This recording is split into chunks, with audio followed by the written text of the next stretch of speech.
Right, tripa nyaya Professor Love Maduku. Honestly, inini ndine maonero angu zviri patrue andoda kuti ndiite. The other side, I'm happy for what happened. The other side, I am not happy nekurohwa kwaitwa Professor Maduku. Hear me and hear me very well. Andidi kuti kana muchinge mazondinzwa manzwire enyu mozotanga kuti iwo unonge unotaurisa why wangosvita ndati ndite two sides, ende pa two sides ndozati kune vachafarira the other side voboyikana ne the other, koita vamwe vachafarira ese ma sides kana kuti unoona rako one side ronofarira. Right, yekutanga yandisiri happy nayo, and I'm sure iyi pamwe munogona kungopindawo mese papa vanenge vasiri happy panyaya yo. Anditi Love Maduku chaanonzi anoroverwa, anoroverwa chii? What was the purpose yekurohwa Love Maduku? Let's reason together, especially you guys vari muZanu PF. Right, ZANU PF yenyu iri kuparadzwa kamukatarisa because yakutonzi party inongorohwa vanhu. Maduku ana vanhu vangani? Let's talk about this. Party yaMaduku havasviki 100 kana 200 people. I still remember paaitorwa celebration yake akati ndakutengerai iziti mbudzi or something else, tingobika mbudzi tingovesema ma-followers epati yake mbudzi chete vanokwana one mbudzi one goat. Iziti mbudzi or mombe, if I'm not mistaken. Asi ndingokutengerai one mobika modya moto celebrate mopemberera. I don't know chaipembererwa chii. Ndiye munhu ari kunzi akurohwa ane tuma followers 15 utoto. Tuwanhu tenge 15 tuwanhu tomurai notoita ungoti tinongoti Maduku takakura naye ngawe kuno kuti aita se bosh mbotengerawo ma drinks, that's it. Ndozvine zvingoripo, tenga mafanda ake machichi ogara pasi ovaudza zvaanovaudza opedza oenda zvake. Ndiye munhu ari kunzi ari kurohwa iye. Maybe hayo i-counter attack kuti zoti kune vane huge following mukada kungoita nyaya yekuti zviratidza kuti ingonzi iri kurovesa, but vanhu vakaita sana Maduku, what was the purpose yekunzi manzi abatwa arohwa? What was the purpose? Saka nyaya iyo hatisi kufara nayo honestly. Ndopa ndati iyi side ina handisi kufarawo nazvo. Kutotambisa mambama, kutora museve muchiroera kumakunguwe, iyi inobata munhu wese kuti especially me vari part macho, you have to condemn these guys. Zvakutonyanya maybe nyoti vagarisa vachingotambira masalaries vasina zvavari kuita, vakungobata vachingorohwa chero munhu. I don't know.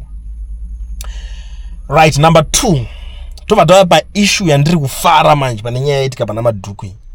Guys, ndoda kuudzai chokwadi, inini I'm a genuine person and I will never lie to anyone. Kana muri kunyatsondinzwisisa, uchifighta that system iyaya, uri kufighta system ine mabomba. Vane mabomba hurumende vanawo, ukatovatanga zvisi ukati muZimbabwe munawo here mabomba, unozoti nawo hurumende ariko kumasoja uku vanawo, vane pfuti, vane zvese, vane majeri, vane mapurisa acho ekuti ukada kunetsa vano isystem yese iripo. System yanga iri kunetsa ichirohwa vanhu vanga vari kutumwa nguva yese, kuti ukanzwa na certain politician anokuzoti ngatoda tidai, but zvokuti uchazonorohwa they don't care. Unorohwa zvakanaka zvotopera, kurohwa sharp. Saka kana pandiri kuona munhu akaita saMaduku ari kurohwa, I'm happy.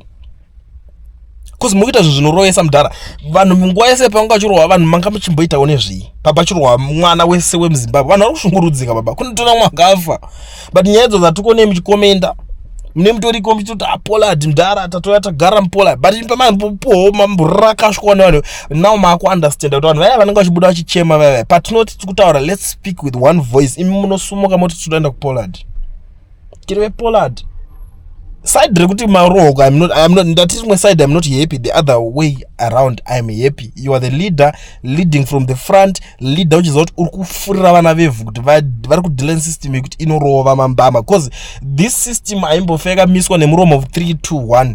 Ndime mune muri vanhu vekuti my leader ma divisions kuti munoti pakanzi toda unodai so tibatana todai muno makaselecta makanogara makati taita Pollard, instead yekuti moise mungoti we are not happy pane zvinhu zvaitika. Ona kuna vanhu vamwe vakaurayiwa kapo, kuna vanhu vakadai so, kuna vanhu vakadai so, plus muri kunzi mabirira hatisi kuda kuuya, kuna kana wana ada kuuya unobatana nemi, but makasumuka tuche makatengerwa zvamakatengerwa, makaita zvamakapuwa zvamakapuwa, makafara makadya nemhuri dzenyu dzikaguta. Kuna umwe munhu wekuti anga atorohwa aurayiurwa hama yake aita sei, akasara achifidha atoshirikadzi, imi matomhanya makanogara kuPollard ikoko. handiti nanhasi achitotambura munhu iye. Imi pamakaenda kuPollard makapuwa zvamakapuwa makadya makaguta zvapera zvamakapuwa Pollard kamada kutsvaka zvimwe matsvagire enyu maakuuyawo manya maakupuwa saizi yenyu. Ndopandiri kuti ipapo pagonekwa munofanira kumboita muchibrashwa muchiziva vanhu vaiuraya vanga vasingapenge, vanhu vaitaura kuti hatisi kuda chinhu chinonzi Pollard asi kuda chinhu chakadai vanga vasiri mapenzi.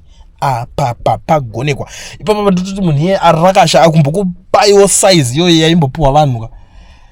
Namba dzake ndikudzitsvaka ndimomutsvagira kana drink, cold drink. Munhu iye angamboda kuita kurekera cold drink fela kinaliona kiti R20 fela cold drink kito kurekera cold drink.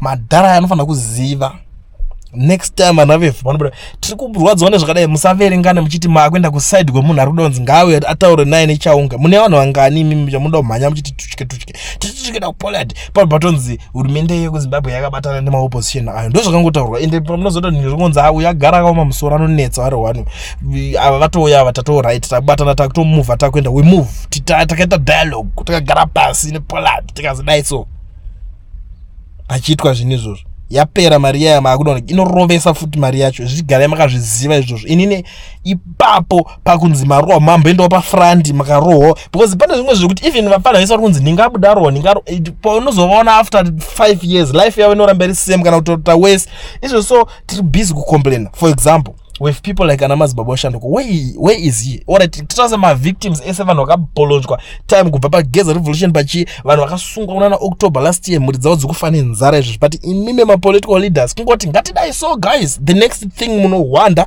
motonyarara mapuwa mari madya maguta pakati munhu wese ari kunzi ari leader anofanira kulead up ari pamberi achirohwa taakunzwisa kuti dzinotomborohwa wedzi next time dzikadzoka dzikati ngatidai so dzine dziri pamberi futi dzobatwa dzorohwa futi vanhu vanozvipira kuti taakunorohwa tese.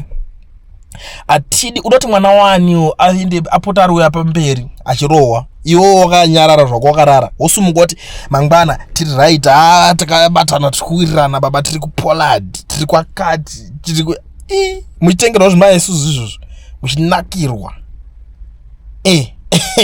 makatengerwa kamakati isusu taa right life dzedu dziri bo mukuwirirana. Umwe munhu ari kuchiya mahama yangu yakachkoredzerwa imi hamuna basa nazvo hamuna kana message yamakamboona munhu achityoredzerwa mukatobvunza kuti kunorohwa vanhu here hamudaire nyaya idzodzo munoti tiri right zvese zviri bo zvaitwa izvi this is 100% right. Maona kuti tuma-political careers twenyu twakuita kuskwandwa because nguva yese panduka election maybe because mune yese somewhere kwamunowanawo tumari hamene kana kuti from your supporters or ma-well-wishers oneka uchida kuti kana kuti ndo yemadonation kana kuti magofund kuti nguva election yasvika vanokubatsirai kuti chiwanaiwo zvimari zveuviri mombotora moispina moita tumabusiness twenyu mozodiri mubva maona kuti maakuda kuudzwa kunzi izvezvi manje taakumbodai so chakati constitution ainotanga nhasi kanyaya yeconstitution maakubuda ndima akubhoikana nhasi but kumashure uko pakaitwa vanhu rafu takatotata katamananga ngapabatwa nevanhu munoda kumbozvinzwisisa makati hatina basa izvozvo